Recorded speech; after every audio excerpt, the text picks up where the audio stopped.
Welcome to the African History Network show right here on 910 AM, the Superstation, the Future Radio. I'm your host, Brother Michael Imhotep.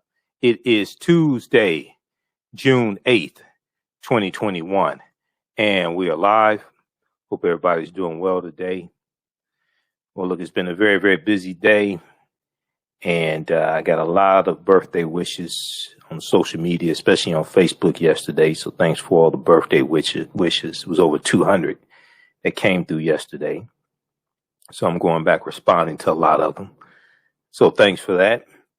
I turned 50 years old yesterday. A lot of people from their responses is hard to believe that they didn't believe I was 50. Yeah, I am. So, you know, like I said before, I don't drink alcohol. I don't use drugs. I don't smoke marijuana. Don't smoke cigarettes. I've been a vegetarian for 16 years, so, you know, it is what it is, right? All right, so on today's show, you know, there's so much going on, and I want to follow up on a story that we covered back in April, and I think May. This deals with the Bruce Beach property, in Manhattan, California, Manhattan Beach, California. And this was property owned by African-American family, and the property was taken by eminent domain around 1924 by the city of Manhattan Beach. This was a wealthy African-American family. Willa and Charles Bruce, a wealthy African-American family. And their property was taken by eminent domain, all right? And there's been an effort by their descendants and others to get the property back. So on June 2nd, the state Senate in California approved a bill to return the beachfront property to the descendants of Willa and Charles Bruce. So we're going to give an update on that story. And this also is another example of how African Americans were very prosperous. Many African Americans were very prosperous all across the country, and different ways that our wealth, our land was taken away from us. Okay, different ways that our wealth and land was taken away from us. So when I hear certain people tell African Americans to try harder, okay, you know, I have to respond. It's like, that's not how you got what you got, because you had laws and policies that maldistributed wealth, power, and resources into the hands of Europeans. You had laws and policies that help you, and they work usually to our detriment, to the detriment of African Americans. So we're going to discuss that, give you an update on that story. So hopefully they get the property back. The property today is valued in the millions. One estimate is about $75 million that is valued at. So we'll talk about that story. Then back on May 26th, I saw this story and did not have a chance to talk about it because, you know, so much going on, and I read so many stories a day. I monitor about 35 different news sources on a daily basis. So a lot of articles, you know, we post at our Facebook fan page, The African History Network, The African History Network. Sometimes, you know, articles I read, I don't get a chance to post them when I want to, or may not get a chance to post them at all. But many people are familiar with the Montgomery bus boycott. And you've heard me talk about the Montgomery bus boycott a number of times on this show.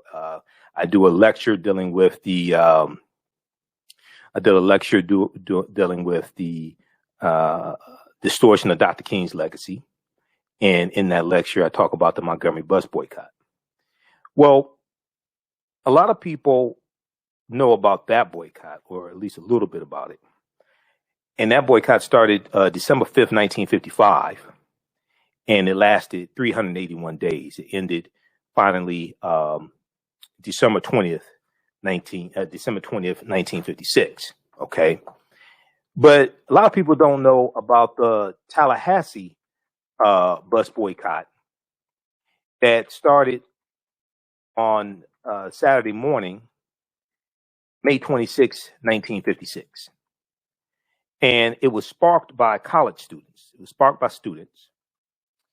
Carrie Patterson and Wilhelmina Jakes.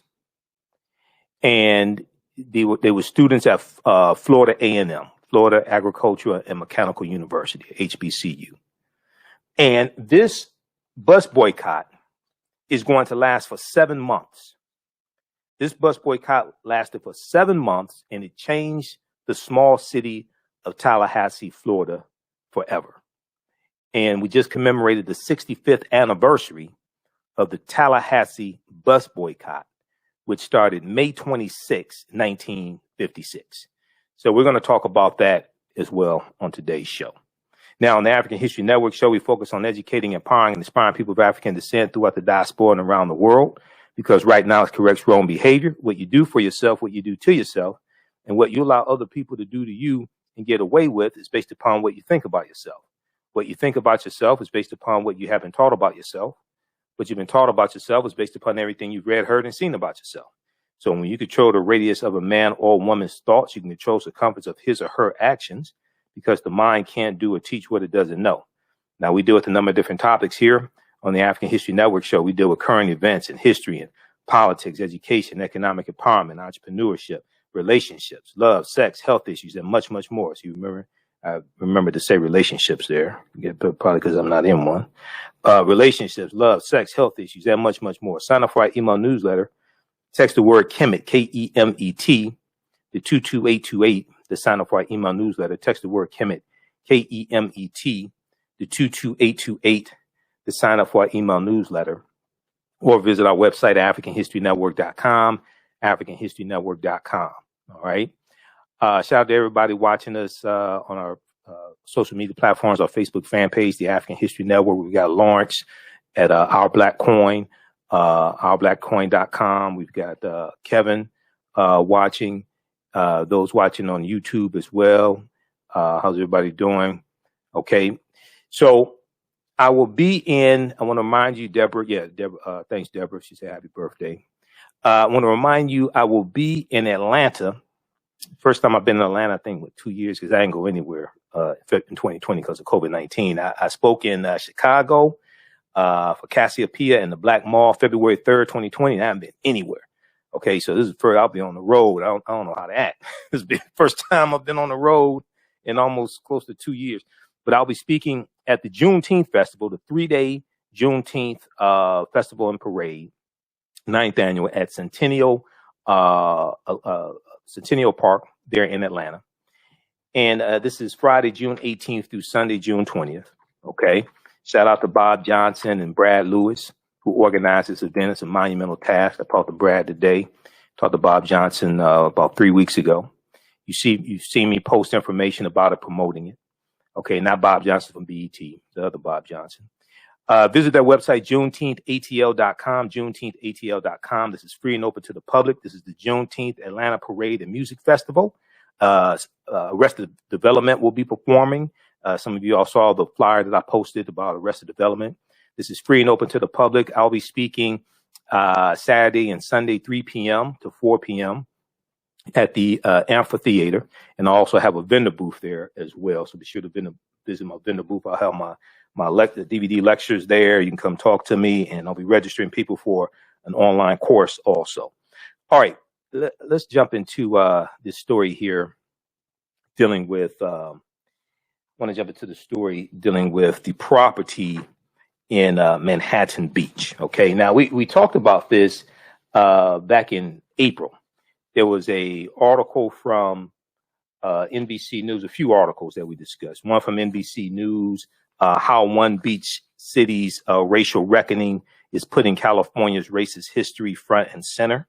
That was from NBC News. And this told the story of Bruce and Willa.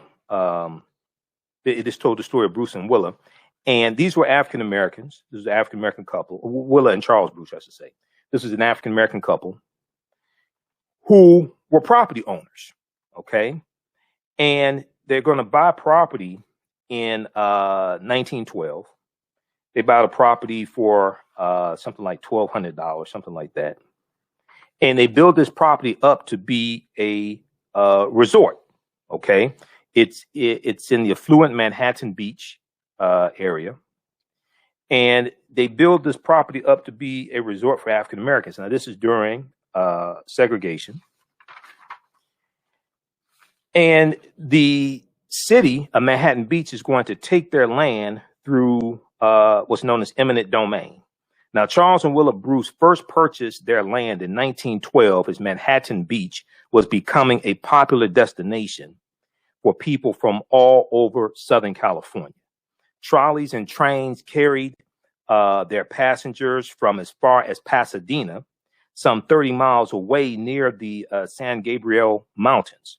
Their vision had been to build a coastal oasis where Black families could swim and mingle without being targeted or harassed. Okay. So, you know, this taps into the ingenuity and power of African Americans. Even during segregation, we're still trying to acquire land, and we're going to acquire land. We saw this take place in the Greenwood district. Okay. In Tulsa, in North Tulsa. We're going to see this take place in various cities across the country.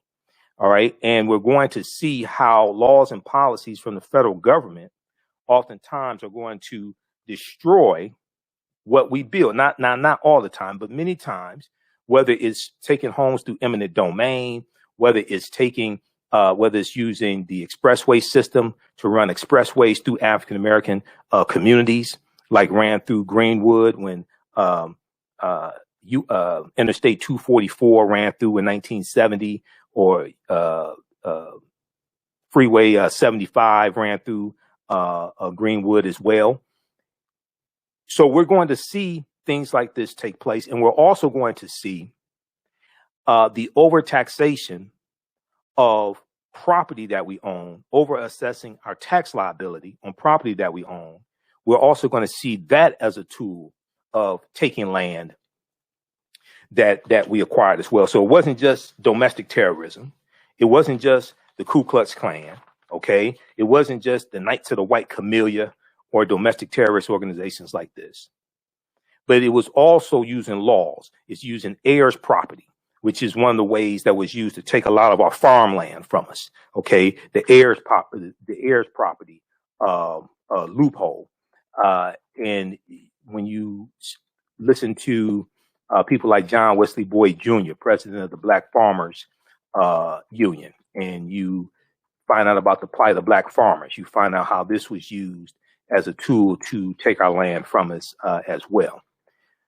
Okay, I want to go to this. Let me pull up this article here from NBC News. So we talked about this before back in April. This article came out April 20th, 2021, updated April 23rd. How one beach city's racial reckoning is putting California's racist history front and center. And there were other articles. New York Times has a really good one that we'll go to here in just a minute. And let me flip over to this here in just a second here. All right. Let me flip over to this. Okay, so let's flip over here. Okay, so they were pioneers. It was successful from day one, and the African Americans there were harassed from day one. Okay, they're also going to be targeted by the Ku Klux Klan as well. They're going to be targeted by the Ku Klux Klan, and eventually their property is going to be taken by eminent domain. If we look at this article here from NBC News, let's flip over to it. So Charles and Willa Bruce first purchased their land in 1912, just as Manhattan Beach was becoming a popular destination for people from all over Southern California. Trolleys and trains carried passengers from as far as Pasadena, some 30 miles away near the San Gabriel Mountains.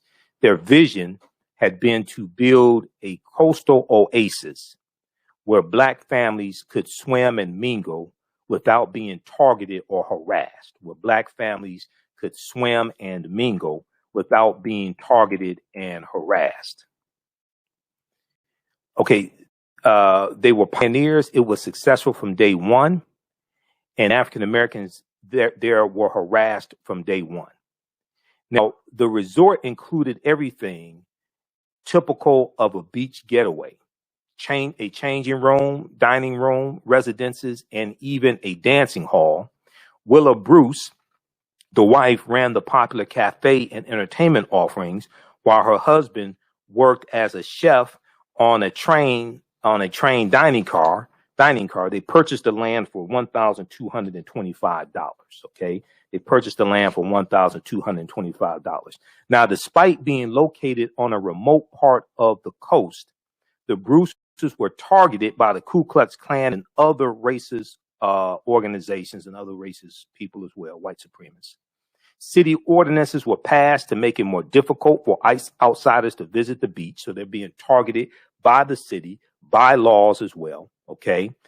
We're going to continue this on the other side of the break. You listen to the African History Network show right here on 9:10 a.m. the Superstation, the Future Radio.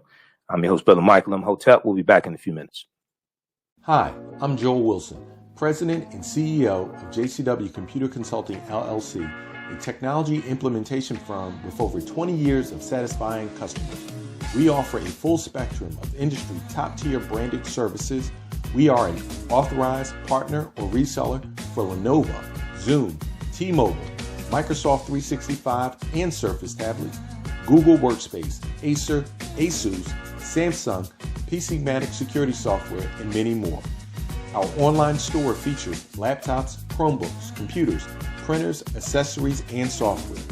Businesses, take advantage of our free 1-hour Zoom tech consultation and know we offer top nationwide high-speed internet service providers, voice over IP, and cellular phone services. Home users, don't miss our current in-stock Chromebook inventory. Please visit us at jcwcc.com or call 215-879-6701. Welcome back to the African History Network show right here on 9:10 a.m. the Superstation, the Future Radio. I'm your host, Brother Michael Imhotep. It is Tuesday, June 8th, 2021, and we are live. Hope everybody's doing well. Calling number is 313-778-7600. 313-778-7600 is the calling number if you have a question or comment. All right. Shakita, I just emailed you this clip here. Cue that up for me from Alex Witt, MSNBC, because we're going to go to that clip.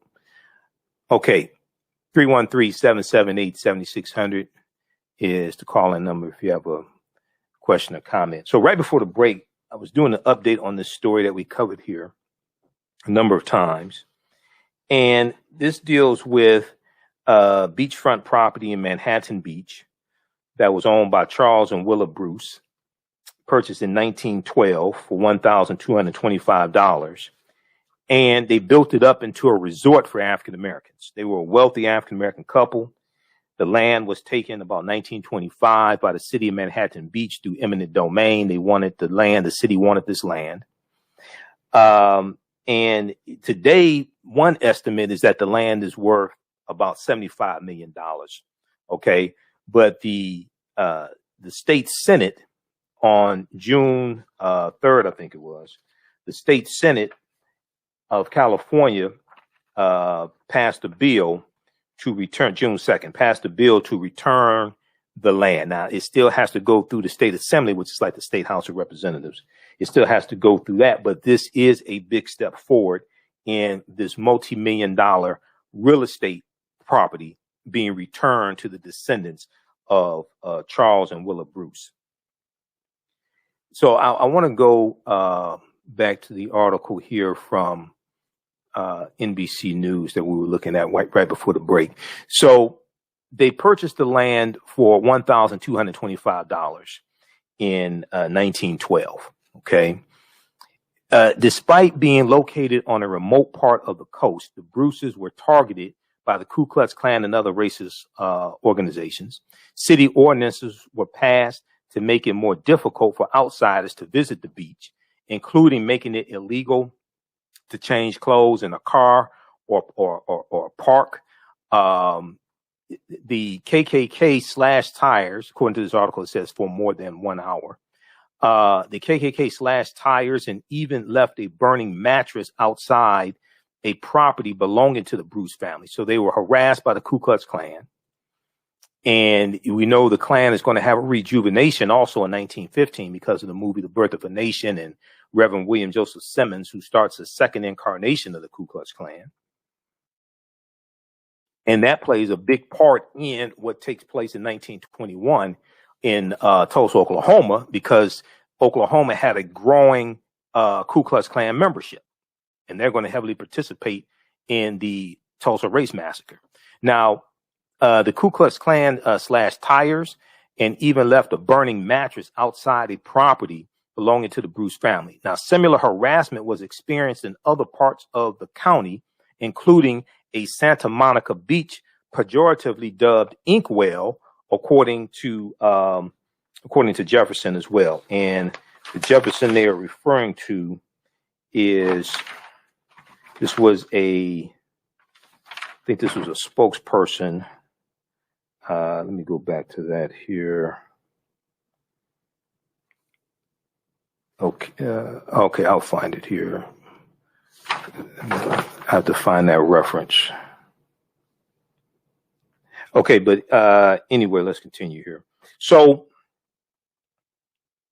in 1924, and this is a newspaper article here from Manhattan Beach, Colored People's Resort meets with opposition. Colored People's Resort meets with opposition. In 1924, Manhattan Beach, the city of Manhattan Beach, officials there, Manhattan Beach city officials, seized the Bruce's land under eminent domain, which was also invoked to take property from Japanese people across the state of California and from Latino families who lived in the area near what is now home to Dodger Stadium. Okay. So they're taking land from African Americans, they're taking land from Japanese, they're taking land from Latinos as well. One of these days, we're going to talk about the Zoot Suit riot. I've talked about that before. Can you all hear me? Okay. Somebody said no sound. Refresh your screen. Y'all should be able to hear me.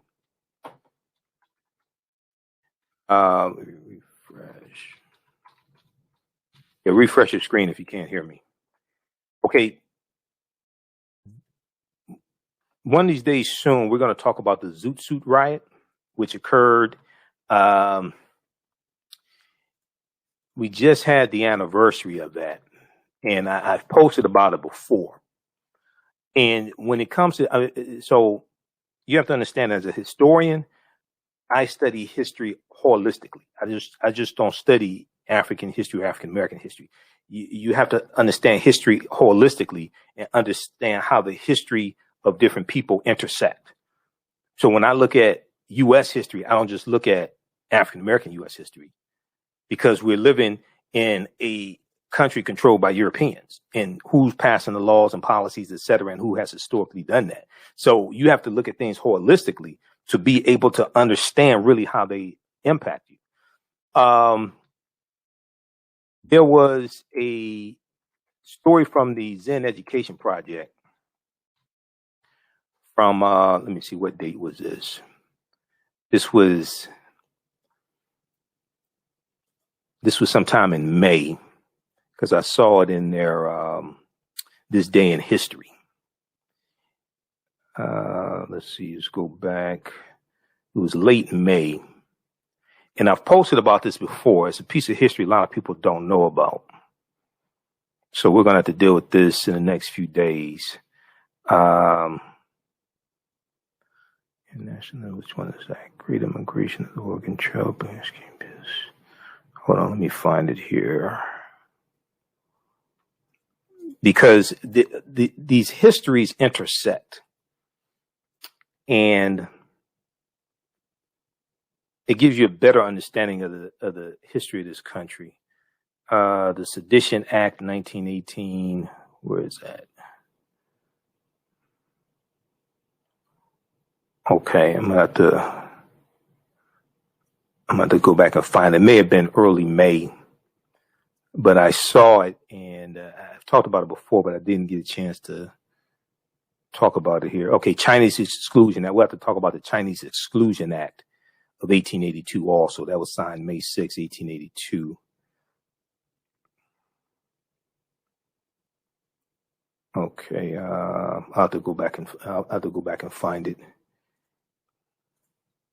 But it deals with attacks on Latinos, the Zoot Suit Riot. Zoot Suit Riot, June 3rd. Okay, yeah, it was actually June 3rd, 1943. The Zoot Suit Riots. Okay, took place in Los Angeles, California. All right, so we'll talk about that as well. Now it's attacking Mexican American teenagers. All right, let's continue. So let me flip back over here. But I saw that when I was going through looking at this date in history, I saw that about the Zoot Suit Riot, and I said we need to talk about that. So the Bruce's land was taken under eminent domain, which was also invoked to take property from Japanese across the state of California and Latino families who lived in the area near what is now home to Dodger Stadium. Now, the Bruces tried to fight the city and ultimately lost, winning just $14,500 for their beachfront land. Okay. Now, Los Angeles County Supervisor Janice Hahn, H-A-H-N, Janice Hahn. Okay, Los Angeles County Supervisor Janice Hahn said, "I learned to swim just a couple of blocks from Bruce's Beach.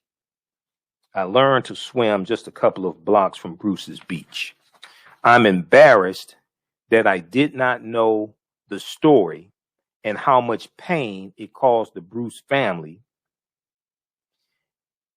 and how much pain it has caused other African Americans who did know the story and felt like there wasn't going to be any righting of this wrong." Okay, who did know this story and felt like there was not going to be any righting of this wrong. Now, after their land was taken, the Bruce family moved to the city of Los Angeles, California, and eventually out of the state of California.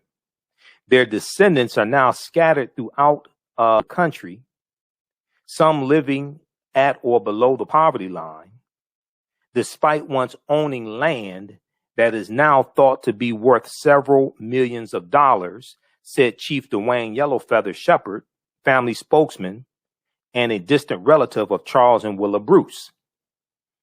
And one estimate is that the land is worth $75 million. Okay, the property's been built up.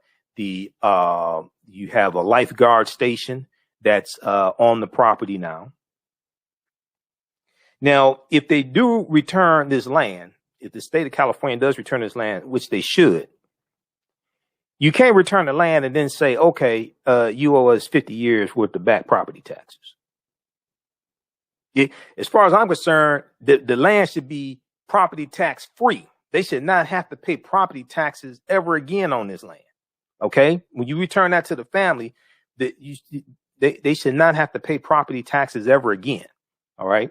I want to go to this clip here in just a second. We're going to go to clip 4, the clip I just sent you, Shakita. I want to go to this clip in just a second. Also, want to remind you, you can register for the online course that I teach on Saturdays, Ancient Kemet, the Moors, and the Ma'afa, Understanding the Transatlantic Slave Trade, where they didn't teach you in school. Forgot to say that at the beginning of the show. Ancient Kemet, the Moors, and the Ma'afa, Understanding the Transatlantic Slave Trade, where they didn't teach you in school. We deal with thousands of years of history and what led up to the transatlantic slave trade taking place. Our guest speaker on Saturday, June 12th, so we do it on Saturdays, 12 noon to 2 p.m. Eastern Standard Time.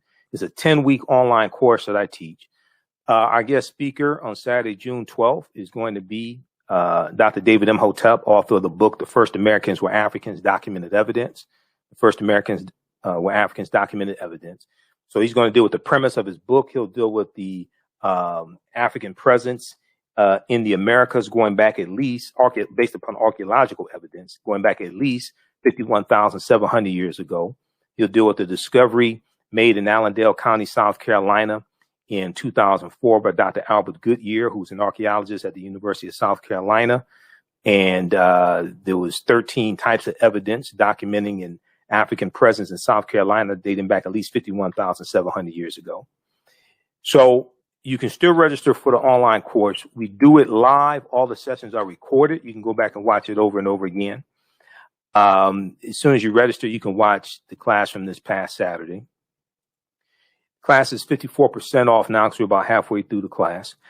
So it's on sale $60. All the sessions are archived. You go to our website, AfricanHistoryNetwork.com, and scroll down the page. You'll see the information for the online course. Okay, click right here to register. It takes you to the next page, and just click on enroll. As soon as you register, you can start watching the content. Okay, a few weeks ago, our guest speaker was Sister Nubia Wardford, who's an African-American female archaeologist, and we dealt with the origins of ancient Kush and the African queens of antiquity. Fantastic presentations, a visual presentation, and Dr. David Imhotep is going to do a visual presentation as well. We'll have some slides to show you all also. So that's Saturday, June 12th, 12 p.m. to 2 p.m. Eastern Standard Time, so you can register for my online course. All right, let's continue. I want to go to this clip here. This is from MSNBC. This is a clip dealing with some background information on this land. This clip is from April 11th, 2021. California may return land taken from a black family 97 years ago. And you're going to hear Chief Dwayne Yellowfeather Shepherd give you some background information on this history. Let's go to this clip, Shakita.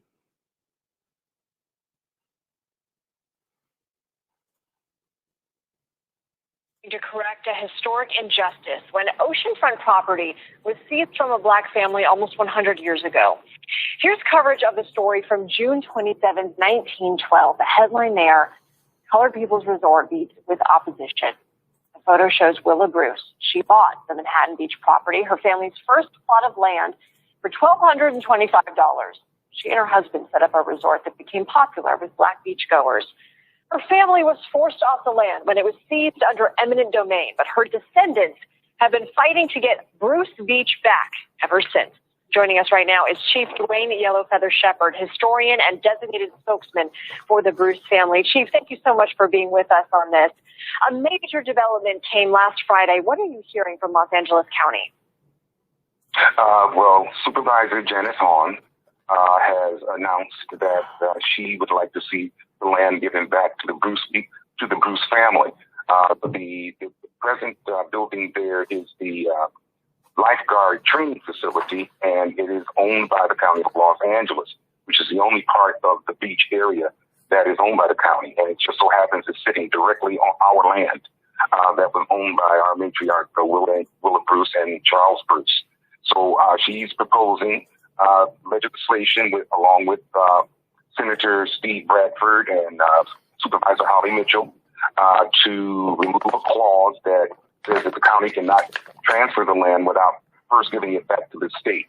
So that legislation is going to be introduced tomorrow, hopefully on a fast track with 2/3 vote of the legislature so that we can get the land back in our possession. Can you tell us about Willa Bruce and her husband, Charles? Very enterprising people, started from very meager beginnings and worked their way up to being some very enterprising business owners there in Manhattan Beach. They started out with a lemonade stand, a little hot dog stand, and then they advanced it to having a dining hall, a dance hall, a bathhouse. They sold water novelties there, and they became very prominent people. The City Council last Tuesday voted against issuing a public apology to descendants of the Bruce family, fearing potential lawsuits here. According to the Los Angeles Times, officials decided instead to issue a statement of acknowledgement and condemnation. But Chief, would that sit well with the family? Would that be enough? No, absolutely not. And we're not looking for an apology. We want our property back. We want restitution for the loss of revenue for 96 years that our family would have had, the generational wealth that would have been built up at that time. And we want punitive damages for the city of Manhattan Beach City Council and the police department at that time colluding with the Ku Klux Klan to railroad our people out of there. So it sounds like, though, this legislation would not address those punitive damages. Does it sound like a lawsuit is imminent? Yes, it does. I think that Manhattan Beach City Council should start trying to revise their budget, because roads are not going to be paved, parks are not going to be maintained, and playground equipment is not going to be replaced, because the Bruce family deserves to have this rectified. They terrorized our family. Now, there's nothing that can be done to ever replace that. Our people lived only like 5 to 7 years after this because of the stress, and they left in poverty after being very rich people. So we're waiting for this to happen. I think that we're going to be moving forward with a lawsuit in the very near future. Americans across the country. Okay. All right. Pause it there, Shakita. Thank you. Okay. So that was from April 11th. Okay. I just want to give you some background information on this story. That was from April 11th, 2021. That was Weekends with Alex Witt on MSNBC. And Lindsay Reiser was sitting in for Alex. She spoke with Chief Dwayne Yellowfeather Shepherd, okay, who is the official spokesperson for the Bruce family, okay, or an official spokesperson for the Bruce family. Okay, now there was an update to this story, and that's what I want to talk about here. NBC Los Angeles. We're going to go to clip 1, Shakita. NBC Los Angeles has an update to this story from June 3rd, 2021. State Senate approves bill to return Bruce's beach property to descendants of Black couple. State Senate approves bill to return beach property to descendants of Black couple. Will and Charla Bruce purchased land in 1912. They eventually added some other parcels and created a beach resort catering to African American residents who had few options at the time for enjoying the California coast. All right, now let's see. Let me flip over to this just a second here. So a bill to return a scenic beachfront property in Manhattan Beach to the descendants of an African American couple who once operated a vibrant resort there was unanimously approved on Wednesday, June 2nd, 2021 by the California State Senate. Okay, by the California State Senate. Now, the Bruce's Beach bill now goes to the State Assembly, the California State Assembly, for approval, which is like the State House of Representatives.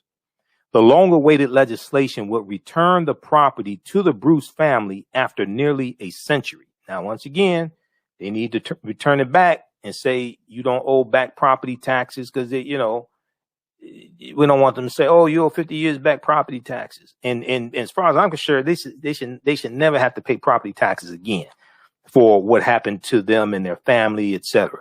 Now, the Los Angeles County Board of Supervisors voted unanimously on April 20th, 2021 to direct the county CEO to come up with a plan to return the property. That step was required to make the land transfer possible. Okay, that step was required to make the land transfer possible. The county-owned portion of the property has a lifeguard training center, but restrictions on the land mean it cannot be returned to the Bruce family unless the state legislation is approved. Okay, the county-owned portion of the property has a lifeguard training center on it, but restrictions on the land mean it cannot be returned to the Bruce family unless the state legislation is approved. Now, the public seizure of the Bruce's Beach property has long stained the history of Manhattan Beach, particularly in the past year amid a nationwide reckoning on racial justice. Now, Willa and Charles Bruce purchased the land in 1912 for $1,225. They eventually added some other parcels and created a beach resort catering to African-American residents who had few options at the time for enjoying time along the California coast. Now, complete with a bathhouse, dance hall, and cafe, the resort attracted other African-American families who purchased adjacent land and created what they hoped would be a ocean view retreat. So other African-American families purchased land as well alongside the Bruces. But the resort quickly became a target of the area's white populace, leading to acts of vandalism, attacks on vehicles of African-American visitors, and even a 1920 attack by the Ku Klux Klan. Okay, I want to go to this clip. We're going to go to clip one here, Shakita. State Assembly approves bill to return Bruce's Beach property to descendants of black couple. Let's go to this clip.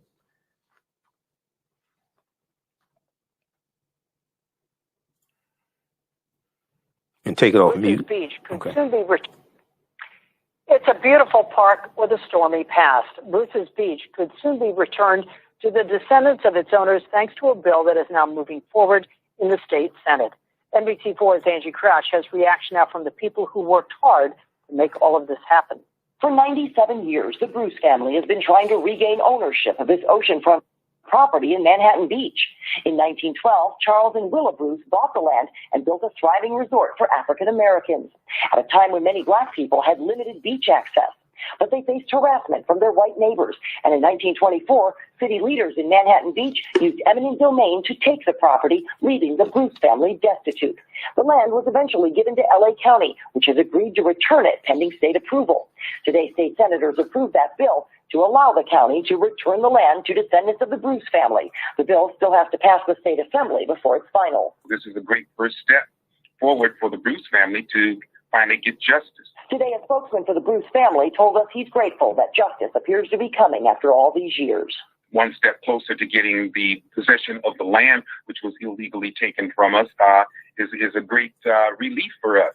The vote comes one day after the 100th anniversary of the Tulsa, Oklahoma massacre, where hundreds of black families had their homes destroyed by a white mob, and follows a social media campaign called Justice for Bruce's Beach, led by Manhattan Beach resident Kayvon Ward. I got really emotional when I heard the vote coming in, and I was just like, wow, I am a part of making this history. The land could be returned to the Bruce family as early as September if the state assembly also passes the bill. Discussions are underway for the family to possibly lease the land back to LA County, which would allow the county lifeguard headquarters to remain on the property. Angie Crouch, NBC4 News. Okay, so that's good news. That's an update there from NBC Los Angeles, Channel 4 in Los Angeles. State Senate approves bill to return Bruce's Beach property to descendants of black couple. All right, so this has to pass the state assembly as well, which is like the state House of Representatives, but it's moving forward. And, this is good news. And also this is an example of how elections have consequences as well. This is why it's not just the president that's important. It's not just the U.S. Senate and U.S. House of Representatives. It's also your state legislature and your governor, because the bill has to be signed into law by the governor as well, Governor Gavin Newsom also. Okay, now, very quickly here, then we're going to go to this next story about the Tallahassee Bus Boycott in 1956. The Bruces were undeterred, and let me go back to this here. Okay, so they were also targeted by the Ku Klux Klan, but the Bruces were undeterred and continued operating their small enclave but under increasing pressure. The city moved to condemn their property and other surrounding parcels in 1924. So other families had their property taken as well. The city moved to condemn their property, the Bruce's property, and other surrounding parcels in 1924 because you had African-American families that bought property. Now, it also appears that there were some white families that had their property taken as well, seizing it through eminent domain under the pretense of planning to build a city park. Seizing it through eminent domain in 1924 under the pretense of planning to build a city park. All right. The resort was forced out of business, and the Bruces and other black families ultimately lost their land in 1929. Okay. I'm not sure whether that's a typo. It's 29 or 24, but they lost their land. Other black families lost their land also. Okay. It's seized through eminent domain. Now, the family sued, claiming they were victims of a racially motivated removal campaign, which they were. The Bruces were eventually awarded some damages. It's about $14,500 or something like that. But that's not what the property was worth. A lot more than that. Okay, and let me get the exact $14,500. Yeah, that's what it was. $14,500. They were awarded.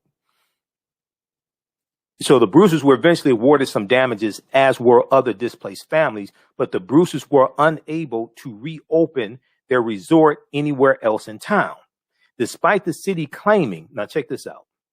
This is how you know. This is how you know they were lying.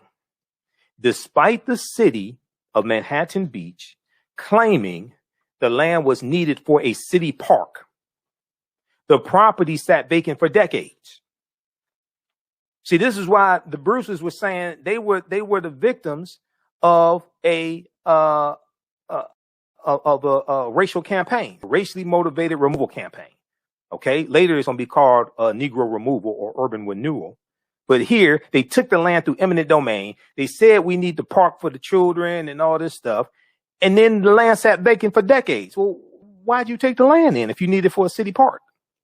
It wasn't until 1960 that a park was built on a portion of the seized land. But you took the property in 1924.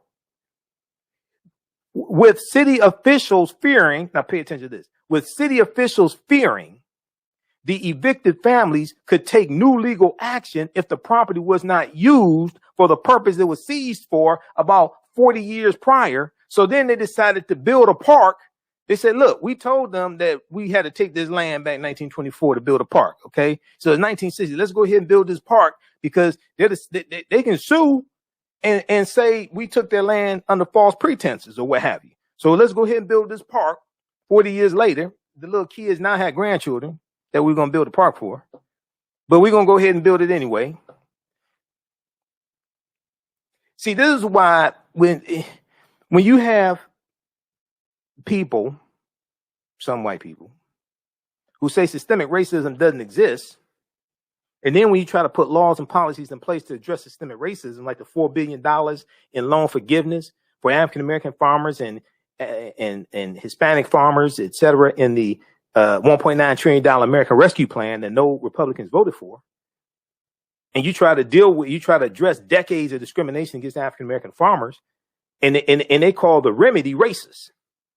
They skip over the 100 years of discrimination from the federal government and U.S. Department of Agriculture that caused African-American farmers to lose about 92% of their land, about 12 million acres of land. They skip over all that.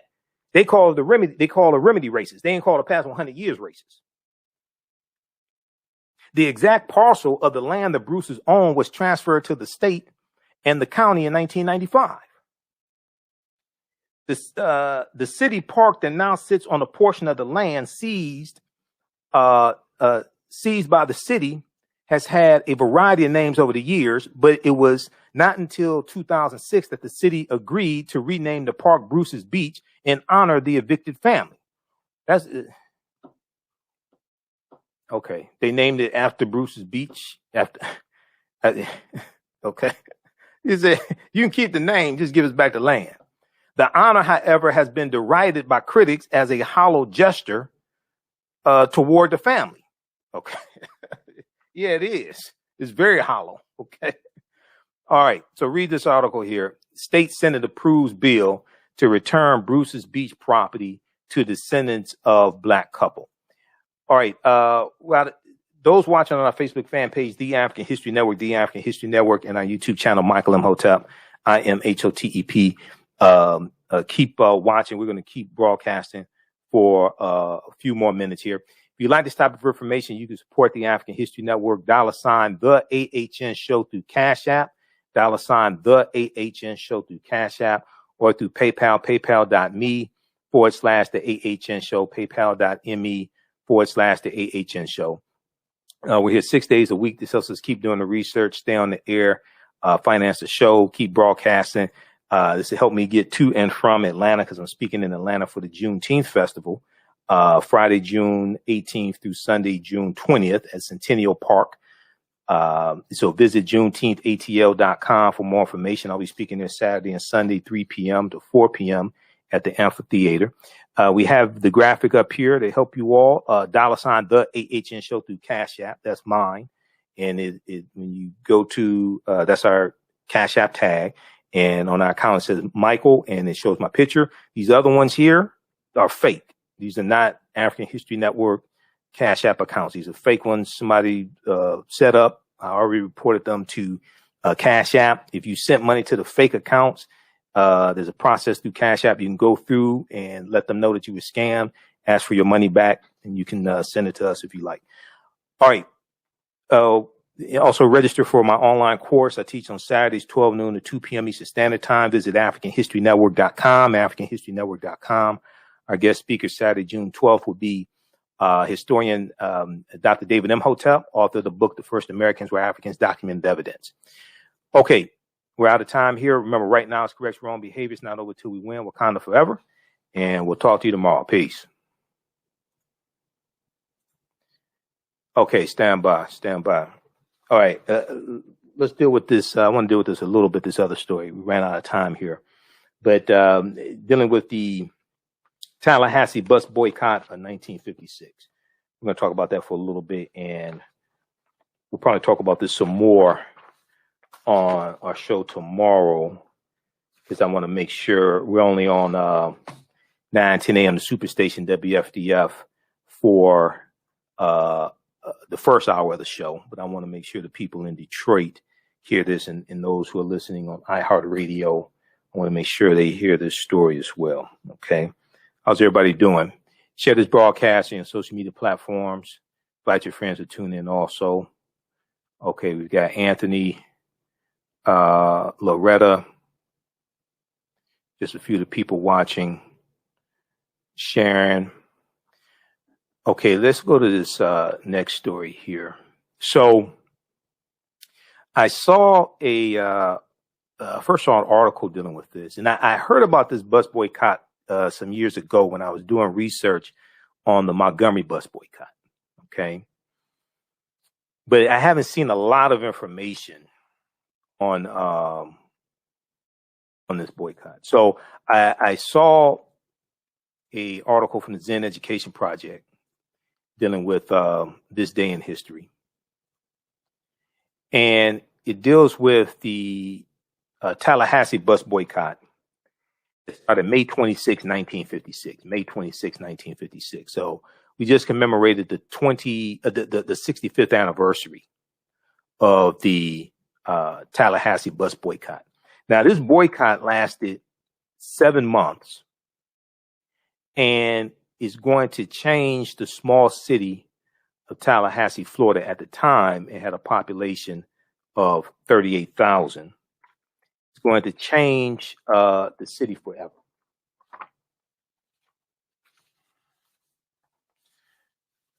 All right, here.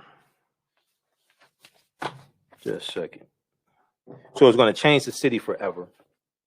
And you have college students from Florida A&M who are heavily involved in the bus boycott, leading the bus boycott.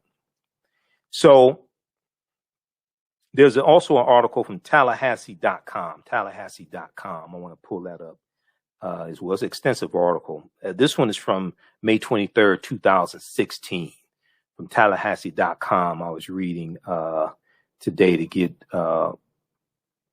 more background information on this story.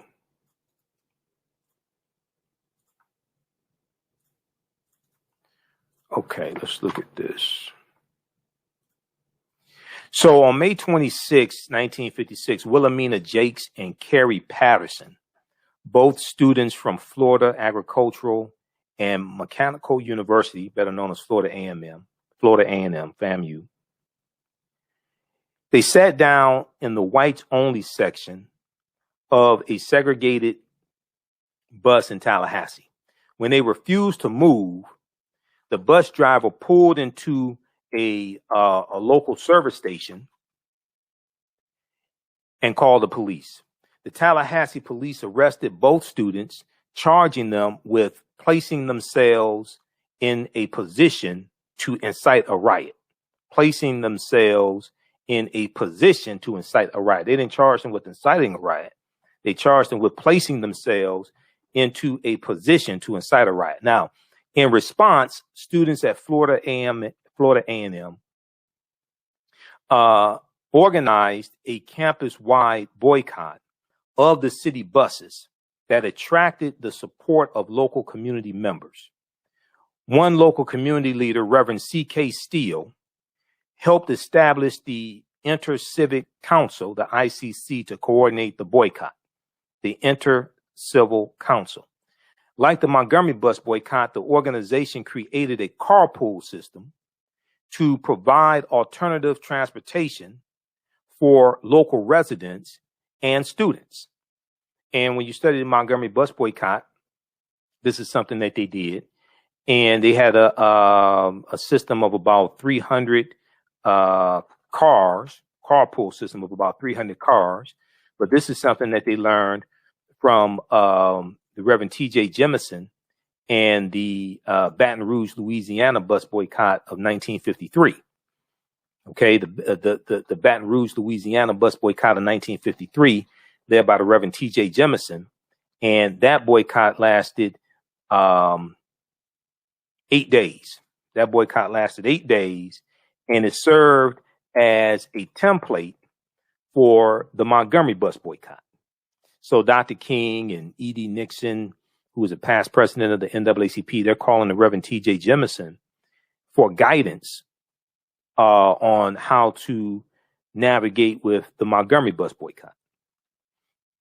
And then the Montgomery bus boycott, which is taking place at the same time as the one in Tallahassee, they are inspired, those in Tallahassee, Carrie and Wilhelmina Jakes and Carrie Patterson, they are inspired by the Montgomery bus boycott, which is taking place at the same time.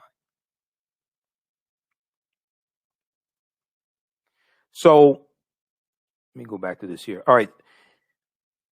So like the Montgomery bus boycott, the organization created a carpool system, the ICC, the Inter-Civic Council. They created a carpool system to provide alternative transportation for local residents and students. Even with much harassment from local police, students and the local community sustained the boycott through December 1956, when the U.S. Supreme Court issued its ruling in a case that originated from the Montgomery bus boycott. Shortly thereafter, Steele and other local leaders boarded the segregated buses and sat in seats reserved for whites without being ordered to leave. A month later, the city repealed the segregated seating ordinance. Okay, and when you read about this, and there's a big article from, it's like 6 pages because I printed it out. It's a big article from Tallahassee.com from May 23rd, 2016. The ride to equality started 60 years ago. They also have one from September. There's a couple of articles I was looking at that Tallahassee.com has. The ride to equality started 60 years ago. I want to go to this clip here that they have that gives more background information. But in 1956, it was the law in Tallahassee, then, which at the time it was a small city. Tallahassee, Florida was a small city of 38,000 people. It was a law at the time. Segregation was the law at the time, okay, in the city and on buses.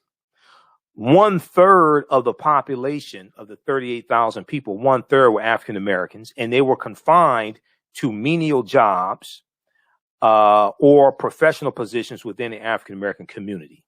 Okay, let's go to this clip here. Okay, hold on. Let me skip this. University students Carrie Patterson and Just a second. On May 26, 1956, two Florida A&M University students, Carrie Patterson and Wilhelmina Jakes, boarded a Tallahassee city bus and sat down in a front seat beside a white woman. The bus driver ordered the two black students to the back of the bus. When they refused, the two women were arrested, kicking off the Tallahassee bus boycott. The boycott lasted for 7 months. It led to the hiring of black bus drivers and integrated seating on Tallahassee public transportation. It led to more than a decade of civil rights protests that shattered the wall of Tallahassee racial segregation. This Thursday, Tallahassee will celebrate the 60th anniversary of the bus boycott.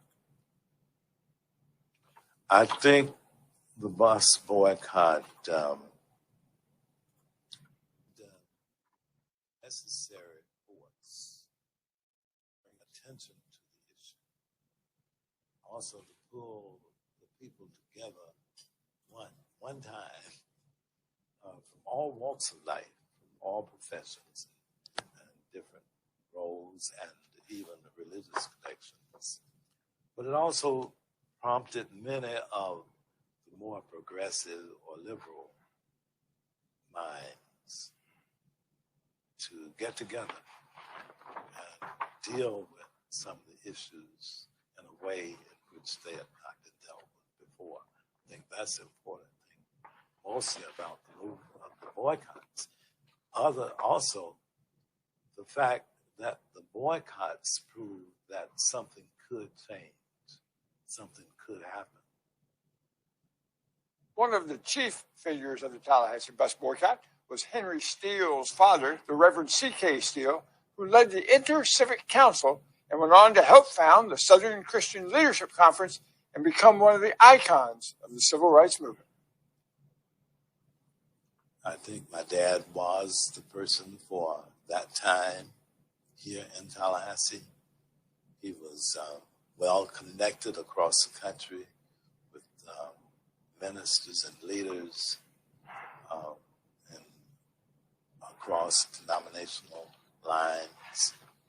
He was one of the most outstanding preachers, I think, one would ever hear. He was charismatic. He was humble, though very forceful and consistent, as well as persistent. Yet hundreds of Tallahassee's black residents were active in the boycott, and it was their solidarity that changed the fabric of Tallahassee. Well, the bus boycott was so important because Tallahassee was not a civilized place to live at that time. And since the boycott, it was somewhat like washing your dirty clothes. We had to wash out the dirt. Now the city is developing into a civilized place to live. Not completely yet, but it's coming. This is Gerald Ansley for the Tallahassee Democrat, Tallahassee.com. Okay, so that is the last person you heard that participated in the bus boycott. That was Eddie Barrington. And then before him, you heard Reverend C.K. Steele's son talking about his father and talking about the Tallahassee bus boycott of 1956. This is a picture here that we have. This is a picture. Inter-Civic Council leaders wait outside City Hall in Tallahassee, Florida on October 17, 1956 for the start of their trial on charges of of operating illegal carpool to transport African Americans, boycotting buses and segregated seating protests. Okay. So what happened is, so here you have leaders from the Inter-Civic Council. When you study the Montgomery bus boycott, they set up the carpool system. They get the idea of the carpool system from Reverend T.J.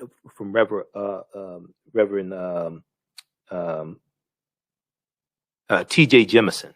Reverend T.J. Jemison leads the Baton Rouge, Louisiana bus boycott of 1953, and they get that idea of the carpool system from him. They're going to be sued in Montgomery. They get sued also for having a carpool system. All right. And to navigate around, and they were sued. It was said that, it had to do with kind of like operating without a license. They're competing with the taxi cabs. It was a whole thing. The taxi cabs dropped their prices. At first, the taxi cab drivers, a lot of them dropped their prices lower. Then they couldn't do that. Then, they're going to set up this carpool system with a dispatch of 300 cars to help people get around and get to work or what have you. They're going to get sued for that. And then you see here in 1956, they operate a carpool system as well. Now in Montgomery, Alabama, they set up what's known as the Montgomery Improvement Association. They organized the Montgomery Improvement Association in early December 1955, to organize and guide the Montgomery bus boycott. And they elect Dr. Martin Luther King Jr., who was a new minister in the city, hadn't even been there a year yet. They elect him to head up the Montgomery bus boycott. And he didn't even want the job. He thought that other activists, civil rights activists who were there, E.D. Nixon or others who are more established in Montgomery, Alabama, should head it up. But they chose him, and Rosa Parks talked about this. They talk about it in the documentary Eyes on the Prize. E.D. Nixon talked about it. They said that Dr. King was so new in Montgomery, Alabama, that he didn't have any enemies. Basically, he didn't have any enemies. So he was so new. So they chose him to head up the Montgomery bus boycott. But they're going to be sued also in 56 because of the carpool in Montgomery, and they're going to be sued as well here in Tallahassee. Okay, now Tallahassee had a population of 38,000 people, and 1/3 were African Americans at the time in 1956. And African Americans were confined to menial jobs or professional positions in the African American community. African Americans could not eat in most white-owned restaurants. They could not shop at most white-owned stores. Public water fountains were labeled for whites only and colored only. On May 26, 1956, 2 Florida A&M students changed the course of history. Wilhelmina Jakes and Carrie Patterson boarded a Tallahassee city bus on South Adams Street and plopped down on a front bench beside a white woman. The bus driver ordered them to move to the back of the bus. When the 2 students refused to do so, the driver drove to a nearby gas station and called the police. Okay, so we know Jakes and Patterson were both arrested. Within days, the African American community had inaugurated the bus boycott. For 7 months, the bus company's main customers refused to ride city buses. Okay, for 7 months, the bus company's main customers refused to ride city buses.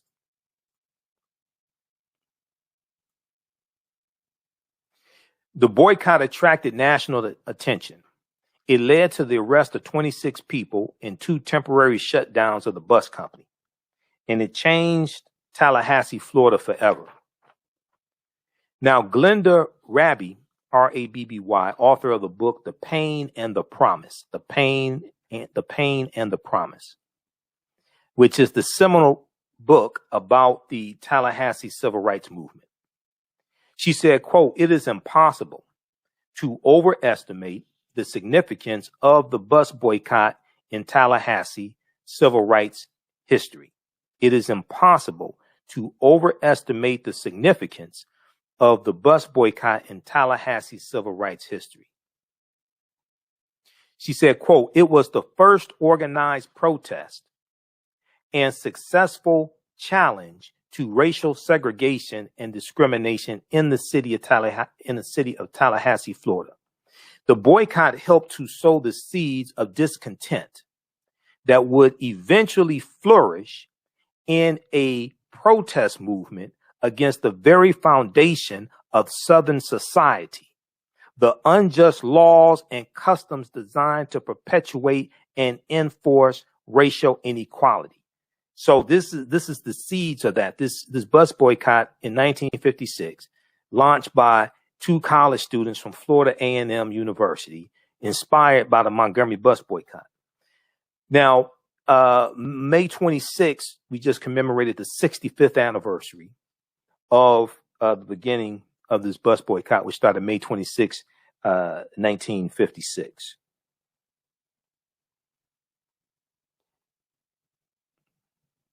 So the 1956 bus boycott was initiated by Florida A&M students, Wilhelmina Jakes and Carrie Patterson.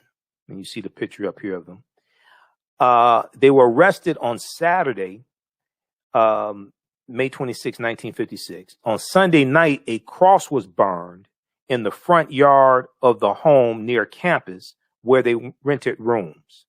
On Monday morning, Florida A&M student body president Brodus Hartley, Hartley, Brodus Hartley, called a meeting of the 2,300 students who voted to boycott city buses. So here you have Florida A&M students engaged, entrenched in this economic boycott. He called a meeting of the 2,300 Florida A&M students who voted to boycott the city buses. Students spilled out of Lee Hall. Afterward, just as the city bus was coming through campus, the students surrounded the bus and demanded passengers get off. Members of the football team lifted up one side of the bus and, quote, literally shook people out of there, end quote, said Humphreys, the future Florida A&M president, who was then a junior chemistry major. He said, quote, "The student body was very upset," end quote. So the Florida A&M football team is lifting up one side of the bus, literally shaking people out of the bus. You have students who come out of Lee Hall and they see people on the bus while this bus boycott is taking place, and they're furious and they're surrounding the bus. But only a week remained in the school year, at a time when college students departed Tallahassee, Florida in mass during the summers. So the bus boycott could have fizzled out. But the next day, several dozen African-American pastors and businessmen met at Bethel Missionary Baptist Church to form the Inter-Civic Council, the ICC, the Inter-Civic Council, to support the bus boycott. The group elected Bethel Baptist pastor C.K. Steele, Steele, as ICC chairman. And you heard his son in the clip we just played. The next night, more than 500 African-American residents, including domestic workers, laborers, housewives, senior citizens, Florida A&M employees, and state workers, all met in support of the ICC, the Inter-Civic Council, and they crafted 3 demands for city leaders. They wanted bus seating should be first come, first serve. All people should be treated courteously, and the bus should hire African-American bus drivers. It would be the ICC and the African-American adults of Tallahassee, Florida, who carried the bus boycott. Retired Pastor Henry Steele, second of Reverend C.K. Steele's 6 children, Henry Steele was 12 years old at the time of this bus boycott. He said, quote, "I was amazed and gratified by the big response. We saw people from all walks of life come together on this bus situation. He said nobody complained it shouldn't be done or couldn't be done. Okay, and Henry Steele was in the clip that you heard. Now, the city dropped charges against Jakes and Patterson, Wilhelmina Jakes and Carrie Patterson. The city dropped charges against them, hoping to avoid a test case in the courts. Tallahassee Democrat, the newspaper Tallahassee Democrat, and this article is from the Tallahassee Democrat. Tallahassee Democrat newspaper editor Malcolm Johnson assembled a biracial committee in hopes of defusing the boycott. But the committee dissolved when 14 members of the ICC showed up to protest. Okay. The Inter-Civic Council, the ICC, the Inter-Civic Council. Now, the Tallahassee City Commission tried to broker a deal with 15 quote unquote friendly black leaders, including legendary Florida A&M University football coach Jake Gaither, a gesture that earned contempt in the African American community. The city commission did ask the bus company to treat all customers courteously and hire African American drivers. Now, Seth Gaines, David Moore, and Edgar Richardson were the first 3 African American drivers hired. Seth Gaines, David Moore, and Edgar Richardson. But the city commission refused to endorse integrated seating on the buses. City leaders were convinced integrating seating on the buses would lead to school integration, which had been ordered by the U.S. Supreme Court 2 years earlier, Brown versus Board of Education, U.S. Supreme Court case 1954. So they didn't want to integrate, they didn't want to desegregate schools in Tallahassee. And they said, if you desegregate the buses, then next thing you know, these Negroes going to want to desegregate the schools. But even though the law was upheld by the U.S. Supreme Court, okay, and desegregation was struck down, I should say, by the U.S. Supreme Court, okay, they didn't want to follow the highest court in the land. So the city commission refused to endorse integrated seating on the buses in Tallahassee, Florida. City leaders were convinced integrated seating on the buses would lead to school integration. Next thing you know, these Negroes are going to want equality. We can't do that. We can't desegregate the bus. Next thing you're going to know, they're going to want equality. They're going to want the same thing that white people have. How dare they? Now, the U.S. Supreme Court had struck down desegregation in schools 2 years earlier with Brown versus Board of Education. And this U.S. Supreme Court case offered chaos in Southern society. But now the bus company's revenues dropped precipitously as African-American residents refused to ride on the bus. On July 1st, 1956, the buses stopped running entirely. Henry Steele, son of Reverend C.K. Steele, said, quote, "It was so good to see the solidarity of everyone," end quote. When the buses quit running, it was unbelievable.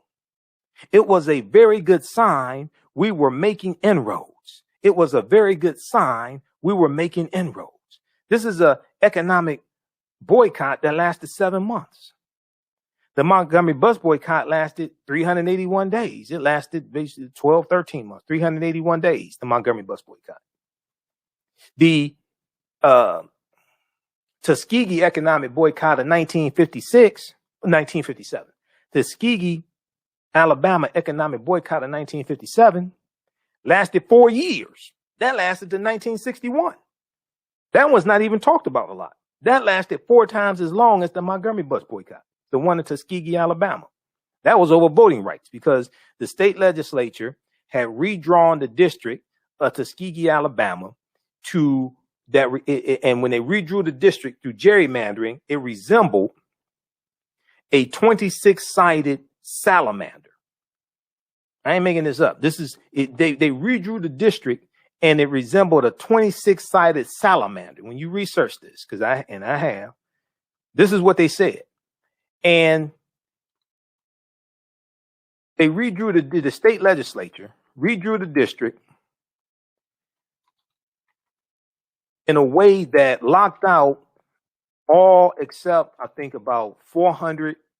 It locked out all except 400 African American voters, and it brought in all these white voters into this district. Okay, and this was at a time when African Americans in Tuskegee, Alabama, had a higher literacy rate than white people in Tuskegee, Alabama, because of Tuskegee Institute.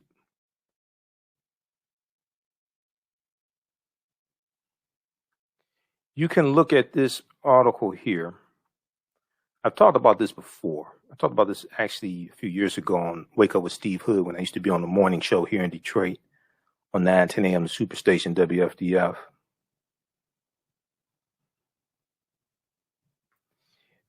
This article here from nvdatabase.swarthmore.edu. We just Google this. Black citizens boycott white merchants for U.S. voting rights. Tuskegee, Alabama, 1957, 1961. We may have to do that again with Joe Manchin's punk ass in West Virginia and dealing with Republicans in the Senate and not want to pass H.R. 1 or H.R. 4. We may have to go. We may have to Sankofa and go back and look and see how we dealt with these people before, and redistribute the pain through targeted, sustained economic withdrawal strategies and put pressure on corporations, like they were doing the past few weeks, dealing with the voter restriction bills in Georgia and other states. We may have to do this and have corporations put pressure on Joe Manchin and some other ones to push to get H.R. 1 passed. How's everybody doing? Share this broadcast on your social media platforms. Invite your friends to tune in. And there was another one.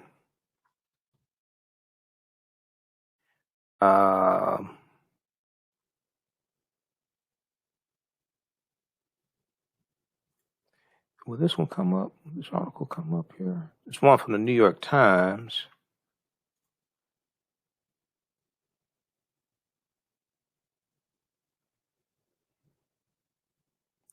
Okay, this is in this one here from the New York Times. It's in their archives, but you can go back and look at it. I think you may have to get a membership. This reprints July 7th, 1957.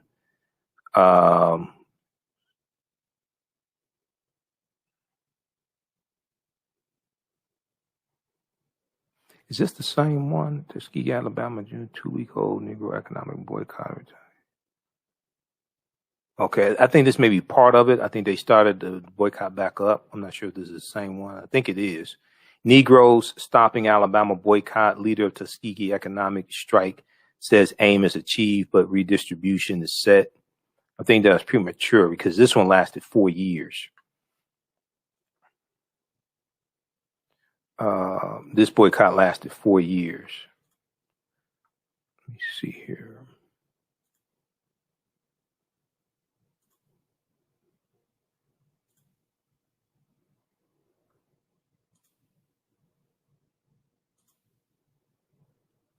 Okay. But there was another one. If you research this, you're going to see, I forgot which source that was. But it talked about, and actually, there was a documentary made on the, let me see, hold on, let me get this straight. Okay. I'm thinking of there was a documentary of the 1953 Baton Rouge, Louisiana bus boycott. There's a documentary made about that. I watched that documentary. But there was a video of an interview with a member of the state legislature in Tuskegee, Alabama, who engineered the gerrymandering. Here we go. This one right here. I think this is here. This has it in here. Civil rights in America, racial voting.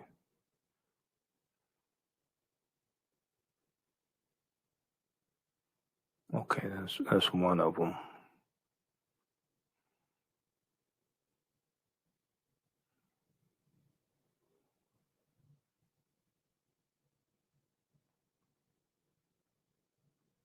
Let's see, where is that? Well, you just search some of these sources here, you'll find it. I have to go look and see, because I have some of these articles printed up. I have to go look and see which one had that information in it. All right, but anyway, let's continue. All right, how's everybody doing? How you all like this type of information? People's history and culture teaches them how to deal with the problems of the past in the present and the future to meet the needs of the community. Now, history and culture gives us our foundation. It gives us our values, our interests, and our principles. And this gives us a cultural paradigm that we see reality through. Okay, this gives us our self-esteem, our self-development, our self-worth. All right, let's continue here quickly. So, bus revenues dropped precipitously as African-American residents refused to ride on the buses. Now, on July 1st, the buses stopped running entirely. Henry Steele, son of the Reverend C.K. Steele, said, "It was so good to see the solidarity of everyone. When the buses quit running, it was unbelievable. It was a very good sign we were making inroads," end quote. Now, to fill the transportation void, the ICC organized carpools with 65 African Americans carrying African Americans to and from their jobs. Okay, so they had 65 African Americans driving, carrying people to and from their jobs. City police responded by ticketing drivers for minor and imagined infractions. Reverend C.K. Steele was the first driver ticketed, charged with supposedly running a stop sign and speeding. The city commission threatened to pass a law banning the carpools. The city commission threatened to pass a law banning the carpools. Instead, the state attorney general ruled that carpools were violating state laws about cars for hire.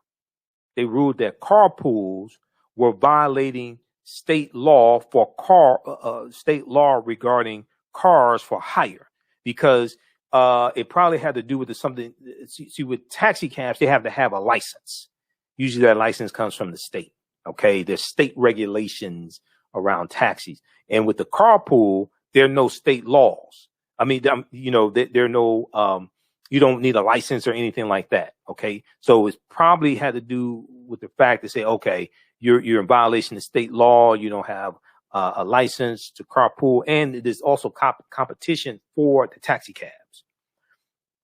Now, in September, 21 drivers and the ICC were arrested and charged with violating the state law. Okay, they were arrested and charged with violating the state law. And this picture that you see here of leaders of the ICC, this is from October 17th, 1956. Enter Civic Council leaders wait outside City Hall in Tallahassee, Florida, for the start of their trial on charges of operating illegal carpool to transport African Americans, boycotting buses, and segregated seating protests. Reverend C.K. Steele, council president, is second from the left in the front row. Second from the left in the front row. Okay, so it's probably right in here. Second from the left in the front row.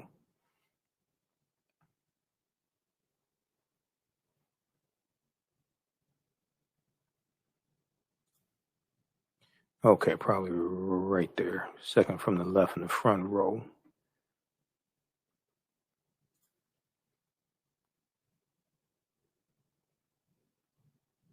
Now, in September, 21 drivers in the ICC were arrested and charged with violating state law. After their trial, all 22 parties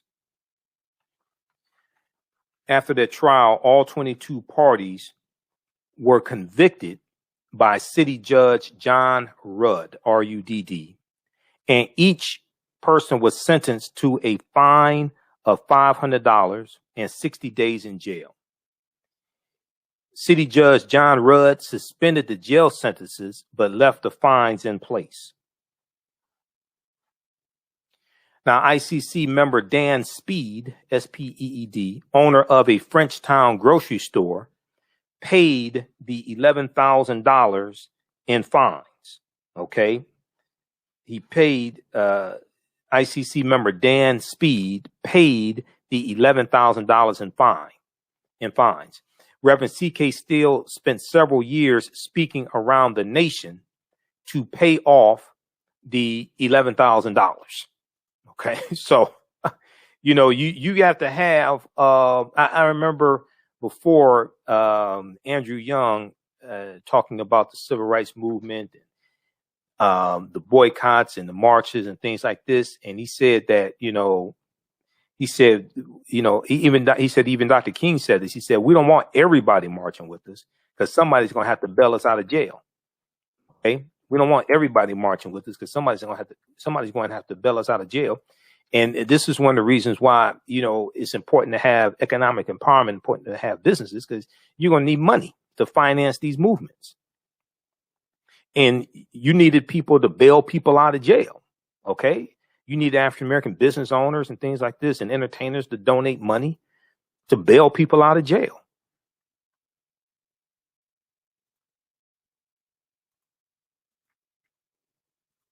So this is one of the reasons why economic empowerment is so important. Yes, to hire our own people and all that stuff, but to finance movements as well. Now, the convictions ended the carpools and eventually the boycott. The evictions ended the carpools and eventually the boycott. For a while, African Americans walked to and from their jobs. On December 23rd, 1956, the ICC voted to formally end the boycott. In June of 1956, a federal court struck down segregated seating in a case brought by the Montgomery, Alabama bus boycott. In November, the U.S. Supreme Court upheld the ruling. Integrated seating on buses was now the law of the land. See, so even though they had this boycott, it lasted 7 months. They're going to suspend the boycott, okay, because of the lawsuit regarding carpooling. But with the Montgomery bus boycott, they had a 3-pronged strategy. I've talked about this before, and I wrote a 7-page article dealing with the Montgomery bus boycott. Dealing with the boycott and why Dr. King told us to redistribute the pain through targeted, sustained economic boycotts. They had a 3-pronged strategy with the Montgomery bus boycott. They had the mass protests, they had the economic boycott, economic withdrawal, but they also had a legal strategy, okay, in the courts and lawsuits. You had the lawsuit of Browder versus Gale filed February 1st, 1956. The lawsuit of Browder versus Gale. And this lawsuit is going to go all the way to the U.S. Supreme Court. And this is what actually ended segregation on the buses in Montgomery, Alabama. The plaintiffs in the lawsuit, you have 4 African-American women. And I think I have this here in this is my presentation from Dr. King Day. Let me pull this up. I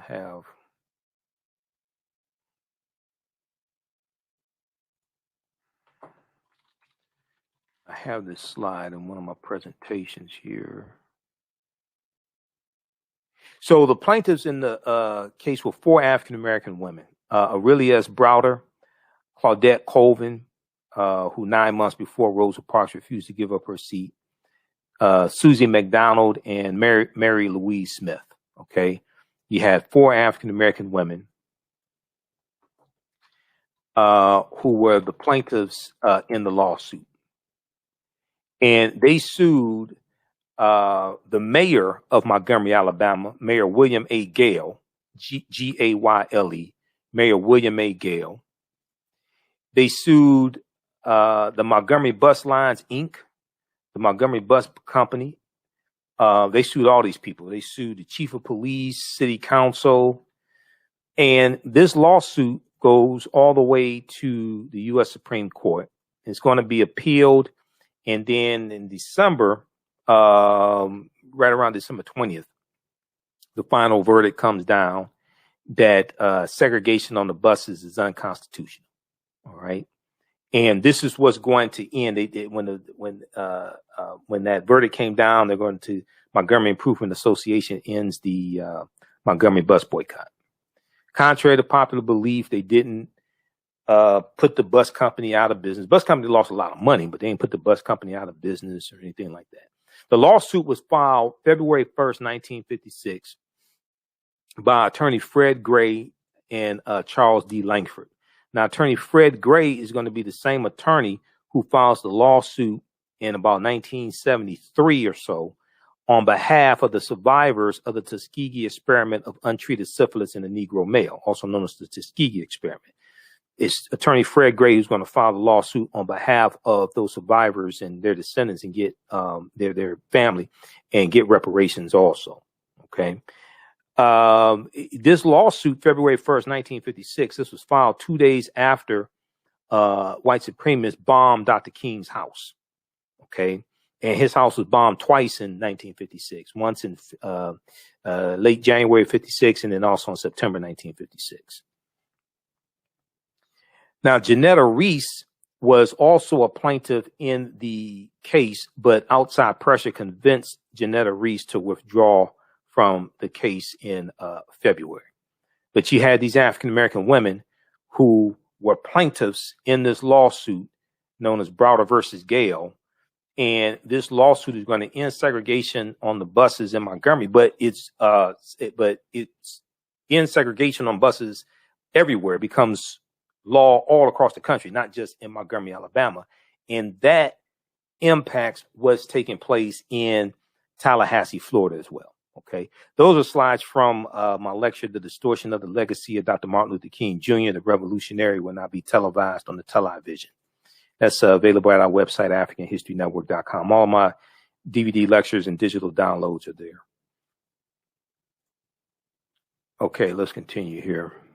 So in June 1956, a federal court struck down segregated seating in a case brought by the Montgomery, Alabama bus boycott. That was the lawsuit of Browder versus Gale. In November, the U.S. Supreme Court upheld the ruling.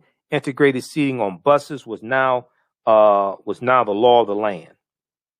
Even so, the Tallahassee City Commission refused to rescind its ban on integrated seating. So the ICC voted to ride the buses in a, quote, non-segregated manner. They voted to ride the buses in a non-segregated manner.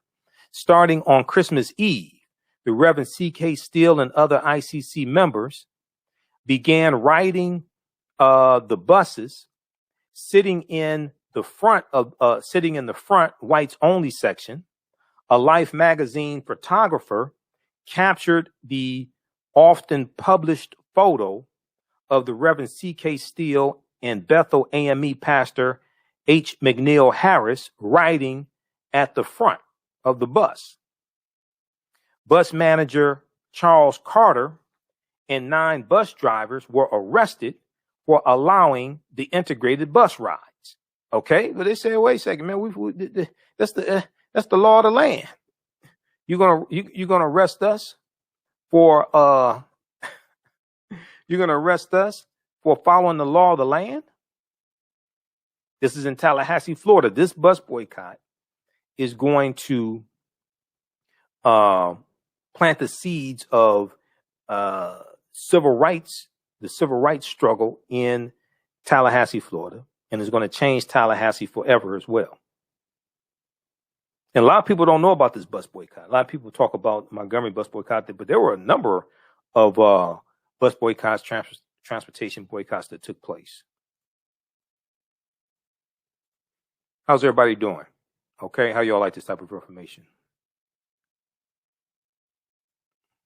So this is the famous picture here of the Reverend C.K. Steele and Reverend H. McNeil Harris in 1956. It's an iconic photo, riding on the front of a Tallahassee city bus, December 24th, 1956, Christmas Eve, when protesters began riding the buses in a non-segregated manner.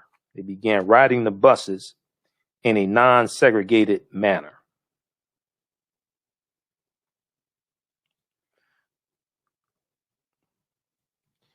Okay, so bus manager Charles Carter and 9 bus drivers were arrested for allowing the integrated bus rides.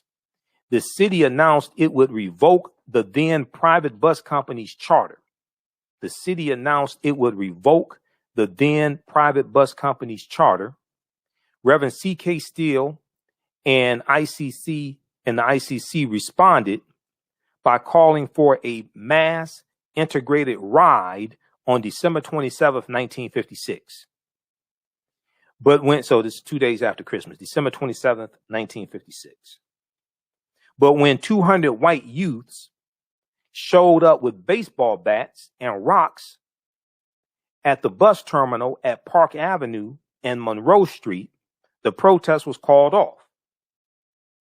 On New Year's Eve, rocks were thrown through the windows of Reverend C.K. Steele's home next door to Bethel Baptist Church.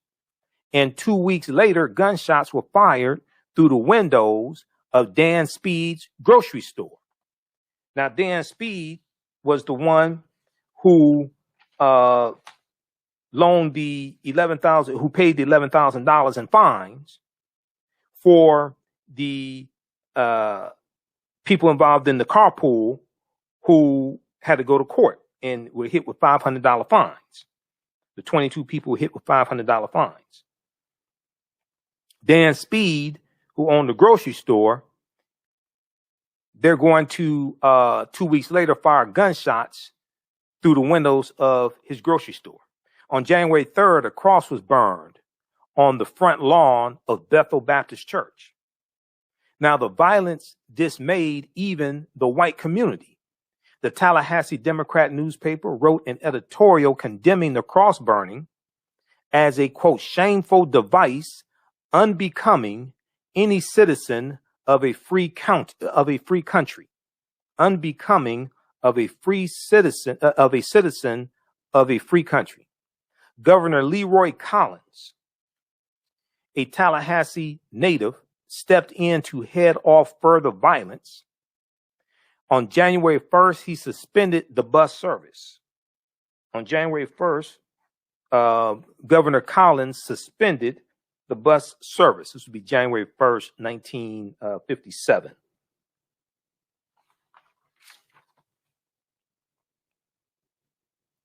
Now, on January 9th, the city commission offered its solution. January 9th, 1957. The city commission offered its solution. Assigned seating on city buses. Drivers were ordered to assign seats to every rider based on weight distribution, health and safety, and peace, tranquility, and good order. The drivers were ordered to assign seats to every rider based on weight distribution, health and safety, and peace, tranquility, and good order. Though the policy was designed to still separate bus riders based on race, it made no mention of segregated seating. Okay, it made no mention of segregated seating.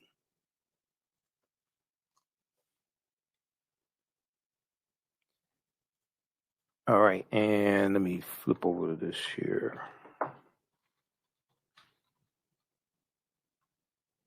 A second here. All right. All right. So here you have Reverend C.K. Steele and Reverend Harris, December 24th, Christmas Eve, riding on the bus in a non-segregated manner. And this is Wilhelmina and Carrie. They were the ones who launched this bus boycott. 2 Florida A&M students, May 26, 1956. Wilhelmina Jakes and Carrie Patterson launched this boycott. And then here you have members of the ICC who have to go to court because they're being fined. This is outside of court in October of 56.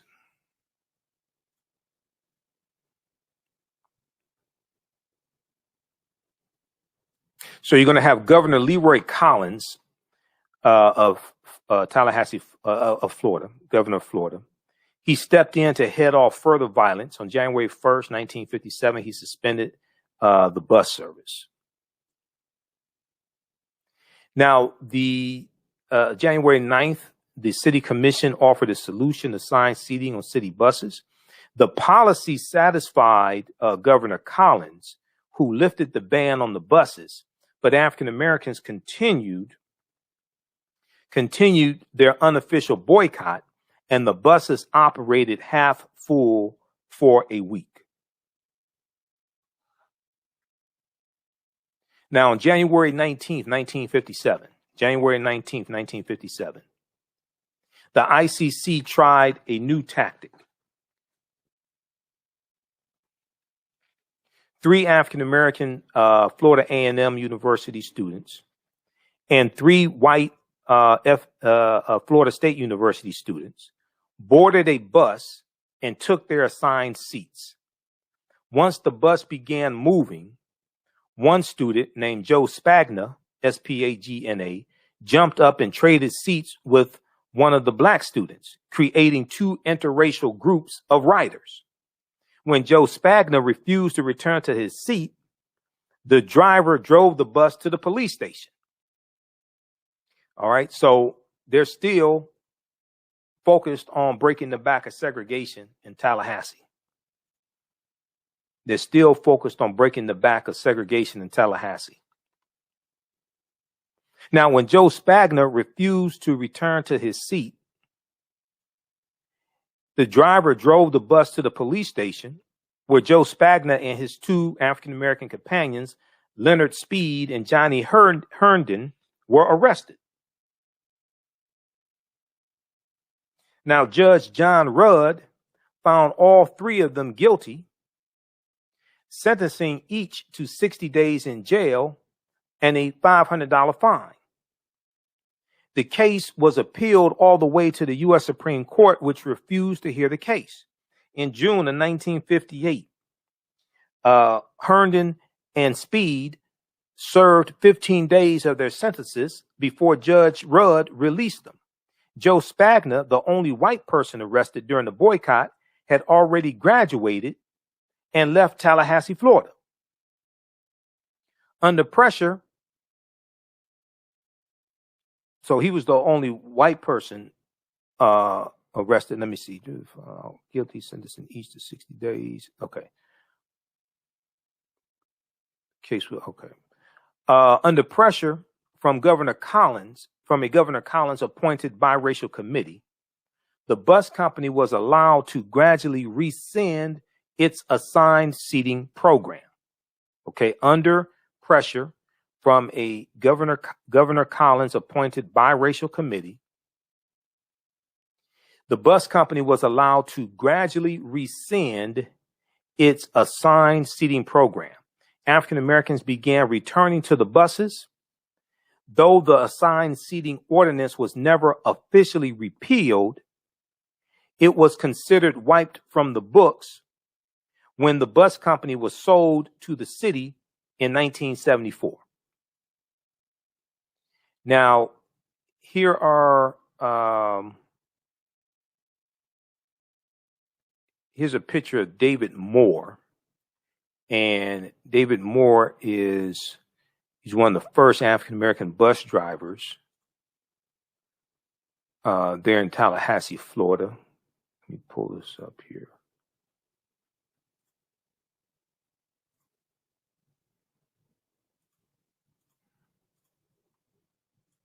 Okay. So David Moore was one of the first African American bus drivers in Tallahassee, Florida. He was one of the first two African American bus drivers hired by City's Transit Company. And you see him behind the wheel. He sits at the wheel as Tallahassee buses resumed operation August 2nd, 1956 in Tallahassee after a month suspension caused by the boycott. Willie C. Wilson, a driver trainee, sits behind David Moore. So you see these two African American men. Willie C. Wilson, who's a bus driver trainee, is sitting behind bus driver David Moore.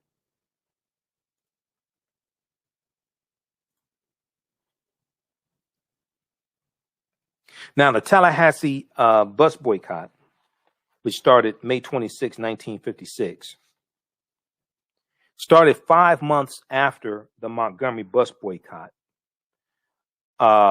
in Montgomery, Alabama, which started December 5th, Monday morning, December 5th, 1955, which was a watershed event of the civil rights movement and catapulted its leader, Dr. Martin Luther King Jr., to national fame.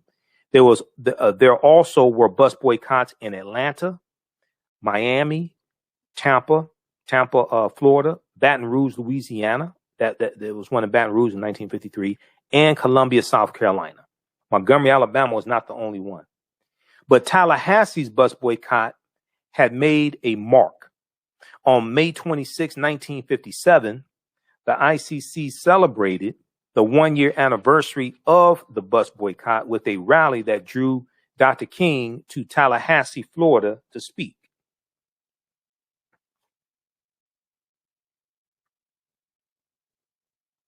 Now, Tallahassee's boycott was sustained without the considerable outside financial and moral support that poured into the more famous Montgomery bus boycott.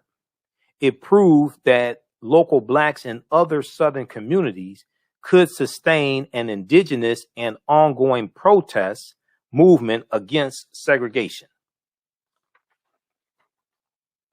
The bus boycott kickstarted Tallahassee's civil rights movement. The bus boycott kickstarted Tallahassee's civil rights movement. In 1957, Reverend K.S. DuPont became the first African-American since Reconstruction to run for the city commission. In 1971, James Ford became the first African-American elected to the city commission. In 1960, Florida A&M University students boycotted segregated lunch counters, gaining national attention for a jail-in in which Patricia Stephens Due, D-U-E, and 10 others stayed in jail for 49 days rather than pay their fines. In 1963, FAMU and Florida State University students picketed Tallahassee's racially segregated theaters. Today, African Americans and whites sit anywhere they wish on city-owned Star Metro buses. Of Star Metro's 107 bus drivers, 94 are African American. Of Star Metro's 107 bus drivers, 94 are African American. Tallahassee, Florida, whose 186,000 population is still 1/3 African Americans has had black mayors, city commissioners, a black city manager, an African American chief of police, and hundreds of public positions filled by African Americans. Read the rest of this here at TallahasseeDemocrat.com or Tallahassee.com. It's an extensive article here because I printed it up. It's 6 pages. Name of this article, once again, is The Ride to Equality Started Years Ago. The Ride to Equality started years ago. Okay, this is about the Tallahassee Bus Boycott of 1956. All right, hey, if you like this type of information, you can support the African History Network, $TheAHN Show through Cash App, $TheAHN Show through Cash App, or through PayPal, paypal.me/TheAHN Show, paypal.me/TheAHN Show. This helps us keep doing the research. We're here 6 days a week. Helps us keep doing the research, keep broadcasting, pay some of the bills, etc., stay on the air. This also helped me get to and from Atlanta because I'm speaking in Atlanta for the Juneteenth Festival, June 18th through the 20th, 2021, Friday, June 18th through Sunday, June 20th. I'll be there at Centennial Park. Visit JuneteenthATL.com for more information. We have the information here up for our Cash App. Our Cash App tag is $TheAHN Show through Cash App. $TheAHN Show through Cash App. Okay, so we have ours up and the fake ones. So they're labeled fake account. Ours is $TheAHN Show, SHOW. That's our actual tag. And then it says, has my name, it shows Michael, and it shows my picture there. All right, be sure to register for the online course that I teach on Saturdays, 12 noon to 2 p.m. Eastern Standard Time, Ancient Kemet, the Moors, and the Ma'afa. Understanding the Transatlantic Slave Trade, what they didn't teach you in school. Our guest speakers, Saturday, June 12th, will be Dr. David Imhotep, author of the book, The First Americans Were Africans, Documented Evidence. And we'll deal with thousands. It's a 10-week online course that I teach. We deal with thousands of years of history, and we deal with what led up to the transatlantic slave trade taking place. So we have the information at our website, AfricanHistoryNetwork.com. Then also on homepage of our website as well. We do the class live. All the sessions are recorded, so you can go back and watch it over and over again. As soon as you register, you can watch the class we just did this past Saturday. So I'm going to post a link here as well. You can watch from around the world, and even after the course is over with, you can still you still have access. You can still watch the content. All right, we have to get out of here. Remember, the African History Network, we focus on educating, empowering, and inspiring people of African descent throughout the diaspora and around the world, because right now it's corrects wrong behavior. It's not over till we win. Wakanda forever. We'll talk to you tomorrow. Peace. Gain knowledge in minutes from insightful summaries of progressive and socially conscious books. Blacklisted gives you access to curated content that'll satisfy your curiosity to learn and understand different perspectives. Empower yourself through inspirational and actionable ideas. It's easy to read or listen to on the go. Blacklisted. Empower yourself.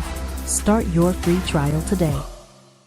Hi, I'm Joel Wilson, President and CEO of JCW Computer Consulting, LLC, a technology implementation firm with over 20 years of satisfying customers. We offer a full spectrum of industry top-tier branded services. We are an authorized partner or reseller for Lenovo, Zoom, T-Mobile, Microsoft 365 and Surface tablets, Google Workspace, Acer, Asus, Samsung, PCmatic security software, and many more. Our online store features laptops, Chromebooks, computers, printers, accessories, and software. Businesses, take advantage of our free 1-hour